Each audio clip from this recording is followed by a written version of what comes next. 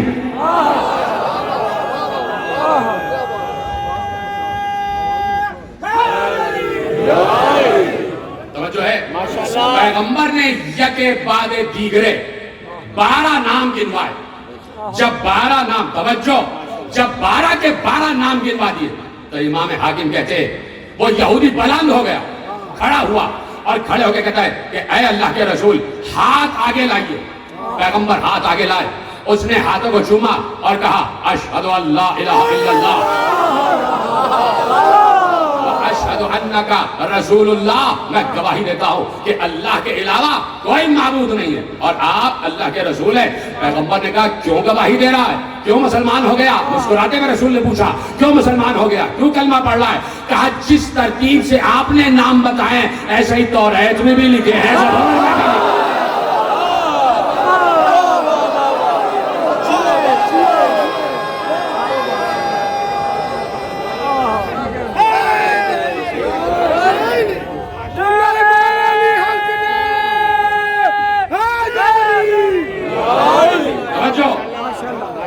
اب جملہ میں اپنے نوجوان دوستوں کی خدمت میں عرض کرنا چاہتا ہوں اور وہ جملہ محفوظ کر لیں کہ یہ کیسے ہو سکتا ہے کہ خاتم النبی کی مسلمان جس کی رسالت کا کلمہ پڑھ رہے ہیں اور مسلمان جس سے نسبت پر فخر کر رہے ہیں، اس نبی نے یہودیوں کو تو بتا دیا کہ میرے 12 کے نام کیا ہوں گے۔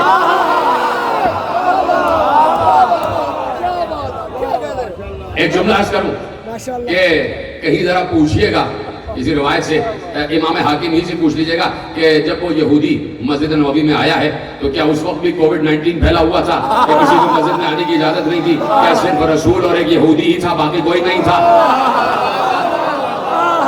یقیناً مسجد نبوی میں تمام اصحاب تشریف فرما تھے جن کے سامنے یہ واقعہ ہو رہا تھا، انہی اصحاب نے تو روایت لکھوائی، انہی اصحاب ہی نے تو روایت لکھوائی۔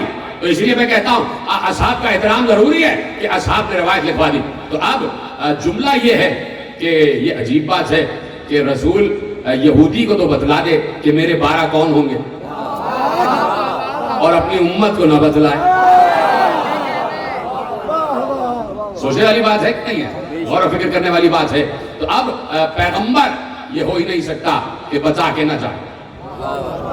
یہ ایک روحانی وراثت ہے رسول کی، جس روحانی وراثت کے ذریعے پوری کائنات کا انتظام چل رہا ہے۔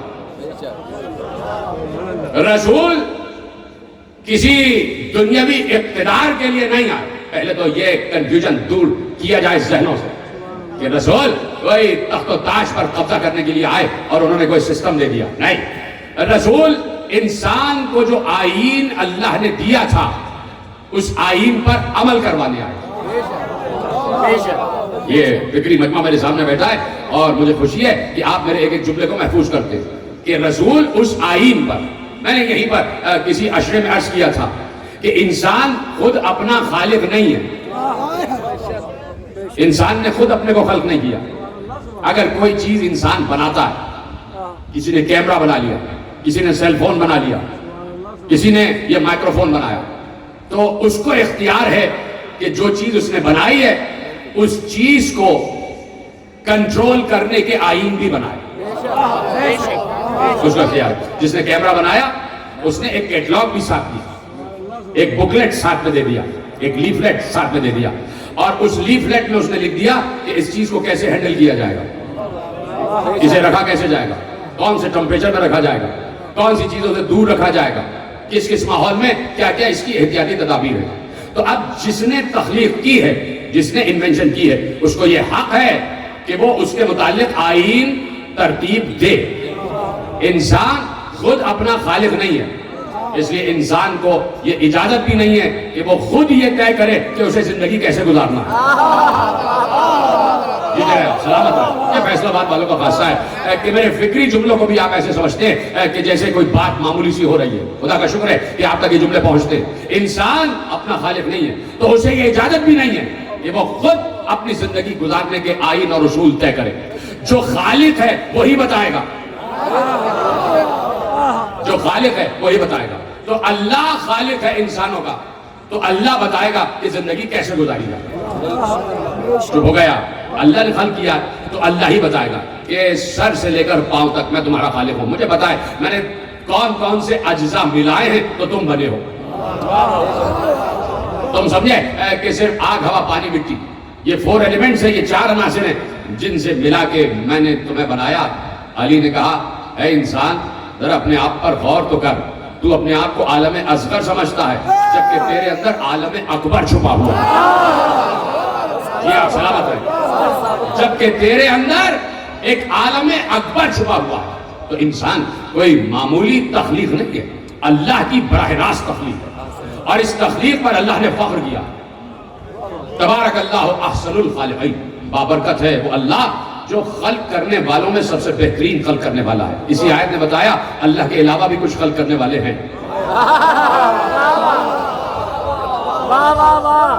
تبارک اللہ احسن الخالقین. اللہ نے انسان کو خلق کر کے فخر کیا ہے, تو اللہ ہی نے بتایا ہے کہ انسان تجھے کیسے زندگی گزارنا ہے. مثلا میں صرف ایک گوشہ آپ کے حوالے کرتا ہوں, صرف ایک گوشہ, اور وہ گوشہ کیا ہے؟ یہ جو دل ہے نا, دل, اس کا خالق بھی اللہ ہے, اور اس دل کے جذبات کا خالق بھی اللہ ہے. اللہ نے انسان میں جذبات رکھے ہیں, جذبات. یہ خالق جذبات بھی اللہ ہے, اور خود جذبات نہیں رکھتا. اس کے بعد جذبات نہیں ہے. جذبات کیا ہوتے ہیں؟ آپ کے جذبے کو ٹھیس پہنچی, آپ کو تکلیف پہنچی, آپ کے چہرے سے ظاہر ہو گیا. آپ کو کسی نے خوش کر دیا, آپ کے چہرے پہ بحالی آ گئی. آپ کے چہرے کو دیکھ کر میں نے کہا آج کچھ مزمحل نظر آ رہے ہیں. انہوں نے کہا میری تو ابھی آپ سے ملاقات ہوئی, آپ کو کیسے پتا کہ میں غمزدہ ہوں؟ میں نے تو آپ سے کچھ بیان ہی نہیں کیا. میں نے کہا آپ کا چہرہ بتا رہا ہے آپ غمزدہ ہیں. پھر دوسرے دن ملا, میں نے کہا آج تو آپ بڑے خوش ہیں. انہوں نے کہا آپ کو کیسے پتا تھا کہ میں خوش ہوں؟ اس لیے کہ میں نے جو مجھے خوشی حاصل ہوئی ہے میں نے آپ کو اب تک بتایا ہی نہیں. میں نے کہا بھائی آپ کے چہرے سے معلوم ہو رہا ہے کہ آپ خوش ہیں. صحیح مجمع بیٹھا ہے, یعنی چہرہ بتاتا ہے کہ کب کون خوش ہے اور کب کون ناراض ہے. کیسے پتا چلے کہ اللہ کب خوش ہے اور کب ناراض ہے؟ وہ تو ہمیں دکھائی ہی نہیں دیتا. جب دکھائی نہیں دیتا تو اس کا چہرہ ہی نہیں ہے. جب چہرہ نہیں ہے تو کیسے پتا چلے کہ اب خوش ہے اب ناراض ہے؟ تو بندوں کی یہ تکلیف بھی اللہ نے رفع کر دی. کہا کہ مجھے نہ ڈھونڈنا, پردے کھسکانا نہ شروع کر دینا کہ مجھے دیکھنا ہے کہ اللہ اس وقت خوش ہے یا ناراض ہے. میں نے ایک چہرے کو اپنا چہرہ کہا ہے, وہ خوش ہو جائے تو میں خوش.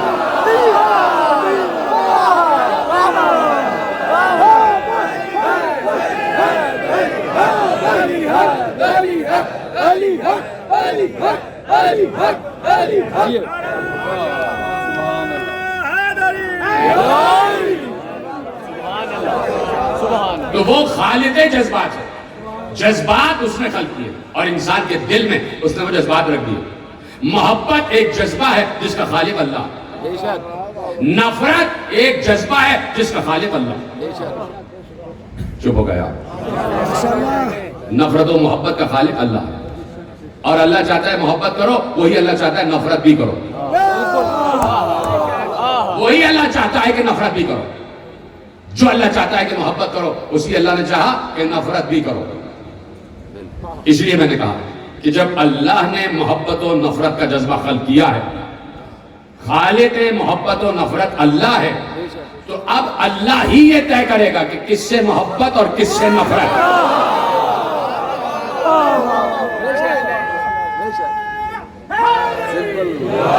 خود طے نہیں کرو گے تم.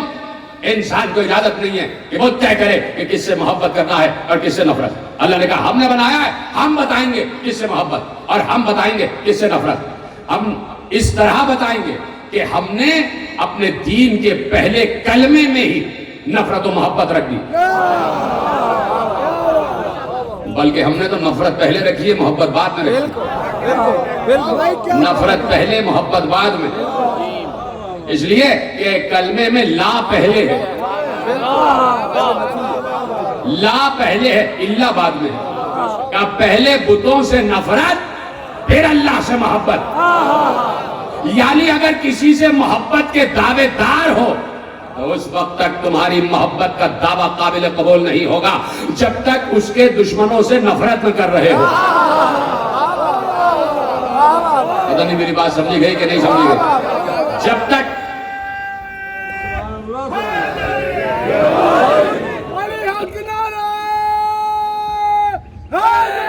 تو اللہ سے صرف محبت نہیں، اللہ کے دشمنوں سے نفرت بھی ہے۔ یہ اللہ خالق ہے۔ اس اللہ نے پوری کائنات کو تخلیق کر کے، انسان کو تخلیق کر کے آئین دے دیا کہ تمہیں کیسے زندگی گزارنا، تمہیں اٹھنا کیسے، تمہیں بیٹھنا کیسے۔ تم بڑے فریجائل ہو، اتنا مشکل لفظ نہیں ہے، تم بڑے حساس ہو، بڑے نازک ہو، بڑے فریجائل ہو۔ تمہیں ہم نے جنت کے لیے بنایا تھا، جنت سے تمہیں بھیجا گیا، تم یہاں آ گئے عالم کثیف میں۔ تمہیں عادت ہے کہ ہر چیز بغیر مانگے تمہیں مل جائے، لیکن تمہیں یہاں محنت کرنی پڑے گی۔ تم ہو بڑے فریجائل، تمہیں اب بڑے نازک طریقے سے، اب بڑے یعنی حساس طریقے سے ہینڈل کرنا چاہیے، فریجائل ہو۔ تو اب ہم تمہیں بتائیں گے کہ تم ہینڈل کیسے ہو، تمہیں اٹھنا کیسے ہے ہم بتائیں گے، بیٹھنا کیسے ہے ہم بتائیں گے، کھانا کیسے ہے ہم بتائیں گے، پینا کیسے ہے ہم بتائیں گے، تمہیں سونا کیسے ہے ہم بتائیں گے، تمہیں چلنا کیسے ہے ہم بتائیں گے، تمہیں ایک دوسرے سے کیسے زندگی گزارنا ہے ہم بتائیں گے۔ کتنا کریم ہے اللہ، کتنا شفیق ہے اللہ اپنے بندوں پر۔ اس نے آسانی پیدا کر دی کہ اب تمہیں کوئی افکار بنانے کی ضرورت نہیں ہے، کوئی فارمولے بنانے کی ضرورت نہیں ہے، کوئی ایکویشنز بنانے کی ضرورت نہیں ہے۔ ہم تمہیں بتا رہے ہیں، پورا آئین ہم تمہیں کتاب کی شکل میں دے رہے ہیں، اور اس کتاب کا نام ہے قرآن۔ اور جب تک تمہیں کتاب سمجھ میں نہیں آتی کہ جب تک تم اس کے ساتھ کچھ تصویریں نہ دیکھ لو، اس وقت تک تمہیں کتاب سمجھ میں نہیں آتی جب تک اس کے ساتھ کچھ تصویریں نہ دیکھ لو۔ تو ہم نے 114 سورے سمجھانے کے لیے 14 کو بھیجا، 14 کو بھیجا۔ یہ تصویریں ہیں، یہ تمہیں پڑھ کے بتائیں گے اور کر کے بتائیں گے۔ یہ جیسے عمل انجام دے تم ویسے ویسے عمل انجام دیتے رہنا، ٹھیک ہے؟ اس لیے انبیاء کو بھیجا، کسی دنیاوی اقتدار کے لیے نہیں بھیجا۔ اس لیے میں نے زحمت کی تھی 5 منٹ آپ کے لیے تاکہ بات سمجھ میں آ جائے۔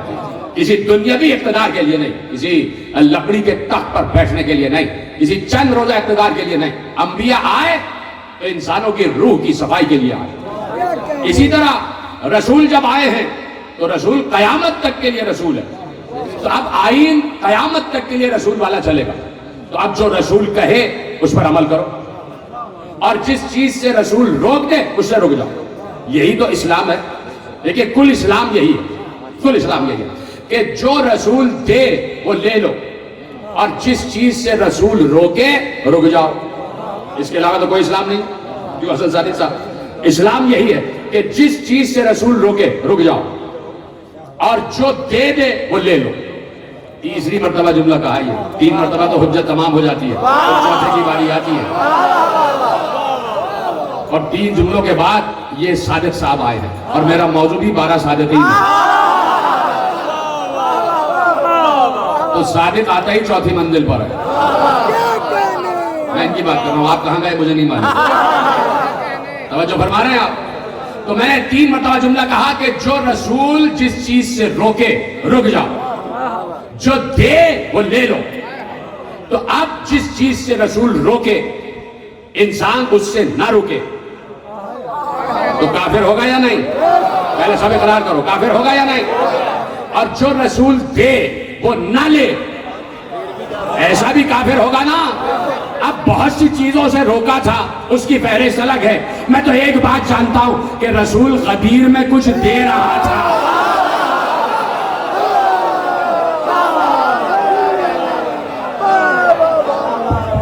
مومنین آخری آدمی تک دونوں ہاتھ اٹھا کے من کنتو مولا، جبریل کا مولا، بوزر کا مولا، کمبر کا مولا، تمست کلندر، تمست کلندر، نعرہ حیدری۔ تو کل اسلام کا اصول جو رسول دے وہ لے لو، جس چیز سے روکے رک جاؤ. اب جو رسول دے لیے جاؤ لیے جاؤ لیے جاؤ. پھر میں مستدرک سے ایک روایت اور آپ کے حوالے کرتا ہوں. مستدرک استدراک کو کہتے ہیں کہ جہاں جہاں سے صحیح روایتیں مل رہی ہیں وہ انہوں نے جمع کی. اور ایک کتاب ہمارے یہاں پہ آ گئی مستدرک علی الصحیحین، صحاح میں سے کچھ روایتیں جمع کی گئی ہیں، وہ مستدرک علی الصحیحین ہے. اسی طرح امام حاکم نے بھی مستدرک یعنی استدراک کیا کہ جہاں جہاں سے روایتیں صحیح مل گئی وہ روایتیں انہوں نے جمع کر لی. تو اب ایک روایت انہوں نے اور لکھی، یہ مجھے پڑھنی نہیں روایت، لیکن میں صرف اس چیز کو سمجھانا چاہتا ہوں مستدرک کو، تاکہ بات سمجھ میں آ جائے. کہ امام حاکم لکھتے ہیں کہ پیغمبر جا رہے تھے اور ساتھ میں علی تھے.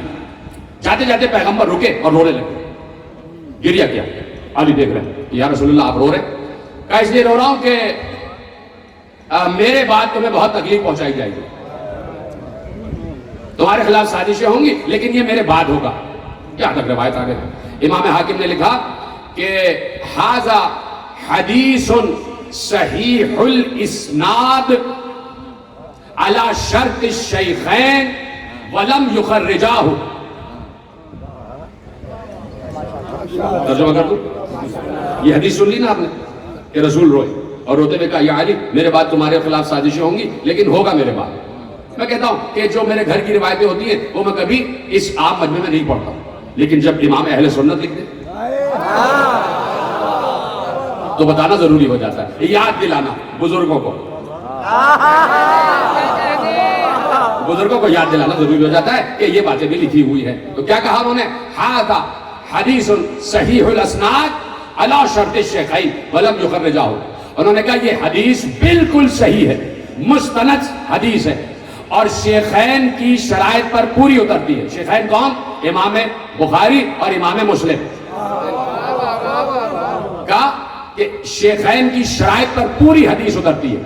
جو شرائط شیخین نے اسناد حدیث کی مقرر کی ہے، امام حاکم کہتے ہیں ان اسناد پر پوری اترتی ہے روایت. ولم یخرجاہ، ہاں لیکن یہ بات الگ ہے کہ شیخین نے اس روایت کو لکھا نہیں ہے. بات پہنچ گئی. اس کو کہتے ہیں استدراک. تو جہاں جہاں سے درک کیا انہوں نے، جو امام مسلم و امام بخاری کی صحیح الاسناد شرائط پر جو روایتیں اتری انہوں نے جمع کر لی. انہیں میں سے ایک روایت آپ کے حوالے کرتا ہوں اگر آپ کی اجازت ہو. سب کی اجازت ہے یا نہیں؟ کیا کہا میں نے؟ کہ صحیح الاسناد علی شرط الشیخین، یہ وہ روایتیں ہیں کہ جو امام بخاری اور امام مسلم کی شرائط پر پوری اترتی. انہی میں سے ایک روایت کہتے ہیں کہ پیغمبر نے بھری مسجد نبوی تھی، بیٹھے ہوئے تھے اور علی سامنے تھے اور کہا یا علی صلا، جس نے میری اطاعت کی اس نے اللہ کی اطاعت کی، جس نے میری نافرمانی کی اس نے اللہ کی نافرمانی کی. روایت تو اب آگے بڑھ رہی ہے. یا علی جس نے میری اطاعت کی اس نے اللہ کی اطاعت کی، جس نے میری نافرمانی کی اس نے اللہ کی نافرمانی کی. روایت آگے بڑھی. اور یا علی جس نے تمہاری اطاعت کی اس نے میری اطاعت کی، جس نے تمہاری نافرمانی کی، جس نے تمہاری نافرمانی کی اس نے میری نافرمانی کی، اور جس نے میری نافرمانی کی اس نے اللہ کی نافرمانی کی. تو اب میں نے کیا کہا؟ جو رسول دے وہ لے لو، جس سے رک جائے اس سے رک جاؤ، جس سے روکے اس سے رک جاؤ، جو دے وہ لے لو. تو اب رسول کی اس حدیث کو ایک اور طریقے سے بیان کیا جا سکتا ہے. جب رسول نے کہا یا علی جو تمہاری اطاعت کرے گا وہ میری اطاعت کرے گا، جو تمہاری نافرمانی کرے گا وہ میری نافرمانی کرے گا، وہ رسول یہ کہہ رہے ہیں کہ جو علی دے وہ لے لو، جس چیز سے علی روکے رک جاؤ. پیغمبر نے غدیر میں امت کو علی دیا. بات یہاں تک میں نے چھوڑی تھی. پیغمبر نے غدیر میں امت کو علی دیا، اپنی روحانی وراثت علی کے حوالے کی کہ جس کا میں مولا اس کا علی مولا. تو اب پیغمبر تو چلے گئے، علی موجود ہے. جب پیغمبر تھے تو پیغمبر سے پوچھتے کہ آپ کے بعد ولی کون ہوگا، آپ کے بعد آپ کا جانشین کون ہوگا. تو پیغمبر نے کہا علی. اب پیغمبر چلے گئے، اب علی سے ہی تو پوچھا جائے گا کہ آپ کے بعد کون ہوگا. تو سمجھ گئے ان کو میرا سلام ہے.